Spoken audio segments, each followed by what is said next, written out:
as they say, the man tonight.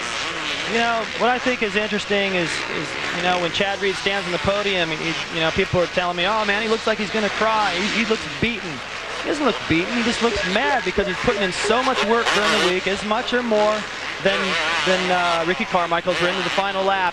So when he doesn't, you know, win the race, and Carmichael does, he's over it, man, and he's finally about it. Stayed, you know, just tenacious enough, like he was last year in the outdoor season. Even though Ricky had a perfect season, Chad came back with a whole renewed confidence, going, I think I can do this.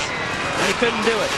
This persistence and perseverance, and probably Jeff Spencer in his corner, has helped him so much to be able to put Ricky away on Ricky's turf. So would you say, David, that Chad is getting it done?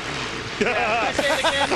Say it one more time. Whatever you like, he is definitely doing the business out here tonight. Chad Reed on his Yamaha, the defending Daytona Supercross 250 winner, is going to make it 2 in a row.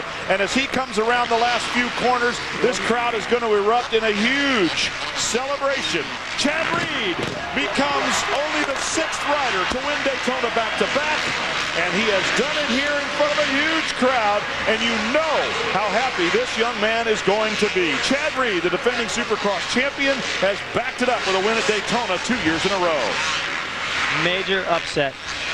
You said it early in the broadcast, if he could win, it would be. He did, and it is. There is Ricky Carmichael coming to the finish line. It's going to be a 2nd place finish for Carmichael. He was able to recover, get the bike back up, and finish anyway. And now Ricky Carmichael has finished, and there is Chad Reed celebrating already. Yeah, Ricky Carmichael's a rider though that'll give a dog his day. You know, he'll tell Chad Reed, "Good job, you did you know, you beat me straight up." And Ricky made some mistakes, Chad made some mistakes, but as you said, Brian, it's who made the least amount, and actually who didn't make the biggest ones. We can say it now, or I can ask the question: was this a must-win situation for Chad Reed? I definitely think it was a must-win, and you can see, you know, Ricky saying, "Hey, good job, you know, you did it." But it was a big win for Yamaha, big win for Chad Reed. You know, this was beating Ricky Carmichael in his backyard. A beautiful moment of sportsmanship that the crowd here at Daytona has appreciated. Chad Reed is going to take a victory lap, and to be honest, we don't care how long it takes him to do it. Rick, can you describe that feeling? Because I have a hard time putting it into words for people. Well, you got to understand. You know, he's the king of the hill. When you work so hard, if you can beat Bob Hannes in a sand race, if you can beat a David Bailey in a technical Supercross track, for that moment in time, you are the best in the world. And so what Chad Reed did today is he beat the best outdoor sand rider in the world in a straight-up match. There's no excuses. Ricky Carmichael made more mistakes than Chad Reed, and Chad's going to win. He's doing a big burnout right there, a little Daytona style. And you can't explain it. Last year we had him come in the number 22 NASCAR, little bringing the, you know, we're at Daytona, hey, you know, and that's cool. Chad Reed doing a burnout in a Supercross win. Only at Daytona could something like that happen, as Chad Reed exchanges high fives with the crowd along the fences here at the banking, the famous banking of the Daytona International Speedway. If there's any question about this being the world center of racing, well, today it was. Well, we talk about guys that I think great champions are the guys that get beat and come back. And as Chad Reed has been beat by Ricky, he comes back, and as Ricky's been beat by Chad, they come back. So this night does not determine the championship, and you're not going to see Chad Reed come back and dominate the rest of Supercrosses. I can guarantee you that. A great night for Chad Reed. We can only imagine what he is about to say. A tough night for Ricky Carmichael on the number 4 Suzuki. Take another look that you haven't seen before.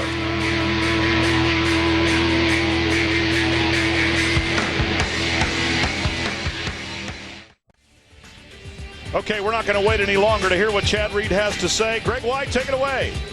Chad Reed, that was quite a race for you. I mean, the pressure was on, and you held your composure. How do you feel right now? Tell us about the race. You know, I feel like it's, man, I should have been doing that all year long, you know. Working on my starts, working on my turns, working on the whoops, the jumps, just everything, trying to pull it together and make it happen. And tonight was the night, and got 2 whole shots tonight, and it felt good. Felt like I was challenged tonight, and that's what I need. You know, I get bored at the other races, and sometimes that messes with me, you know, and so I got to get better at that. And can't say enough for my team. They did a great job, and Daytona is a bike week, and they weren't able to win any other races. So I said, you know, it's up to me now. I was the last guy to pull off a win. So I'd like to thank them, and doing a great job. All the guys at Bridgestone, Scott, Etney, the guys at Ant Motor. Let me ask you this real quick. How big is this win in your chase for the championship right now? You know, everybody looks at this race as being the gnarliest and toughest race of the year, and you know, we won, and that's all that counts. Well, congratulations, Chad Reed, two-time winner at Daytona. Brian? All right, well, Chad Reed certainly proved himself to be the tough guy that wins on Gary Bailey's course here at Daytona. And with that, let's take a look at the results. Reed and Carmichael lost in that. Mike LaRocco, 14 career starts, 10 times in the top 5. This was his 6th podium. The Iron Man, Mike LaRocco, all the way down to the top 10. You can see Kevin Windham, David Vuillemin, nice run for him, looking good this week. Sean Hamlin rounding out the top 10 behind Short Ferry and Damon Huffman now beginning the next 10 riders there. Sebastian Tortelli, a pretty disappointing 20th position considering his reputation. But you know what? This is a tough race course. The 2 toughest guys on the tour, make it 3, counting Mike LaRocco, came out on top. Here at the Daytona Supercross, Ricky Carmichael ending up the runner-up. He is now with Greg White. Take it away. Well, Ricky Carmichael, that was certainly a gnarly ride. First of all, big crash. How are you feeling right now? Everything's good, you know. Just a bummer. I felt, you know, I had a good ride going, and you know, I had what it took to follow Chad, but I just couldn't make it pass. You know, he was good in areas, and I was good in areas, and I kind of settled in and you know, just kind of bided my time, but I waited a little bit too long, and you know, I made a mistake, and he was a better guy tonight. I definitely got to give him a hand. He was he kicked the crap out of me tonight. Yeah, I mean, you know, I know you wanted to win your 5th in a row. How are you really feeling right now about this? Disappointed for sure. You know, nobody likes to get second place, or at least I don't. But you know what? You go home and you work hard for the next weekend. And you know, we're looking at a 16-race, 18-race series here, and I'm still looking good. You know, I can't say enough for Makita Suzuki, the bike, the team, everything. Everybody is great. You know, I need to hold my end of the bargain up. All right, well, congratulations on 2nd place, Ricky Carmichael. Brian? All right, as we take a look at the championship points, holding his end up, I don't know. I don't think anyone would accuse him of not doing that, but what a great and very humble athlete. I just got beat today. I love to hear that. Chad Reed, 32 points back. Jeff Spencer to work with him. All right, let's go back down to Greg White with the Rock. Yeah, Mike LaRocco, 3rd place. Congratulations. Tell us about your race. Well, I got a good start. You know, I was out there with you know, Chad and Ricky, and just tried to find the pace. But they're going fast. I mean, they've been going fast all year, and I'm trying to learn something. You know, I'm the old dog trying to find those new tricks. But you know, it was a good race to see our, you know, the Amsoil Factory Connection Honda worked good tonight. I mean, it got me a good start, and went well on the track. I just got to find a way to pick it up. You look like you worked real hard. How gnarly was the track towards the end of the race? I mean, track is tough. It's always tough. A little bit shorter than normal.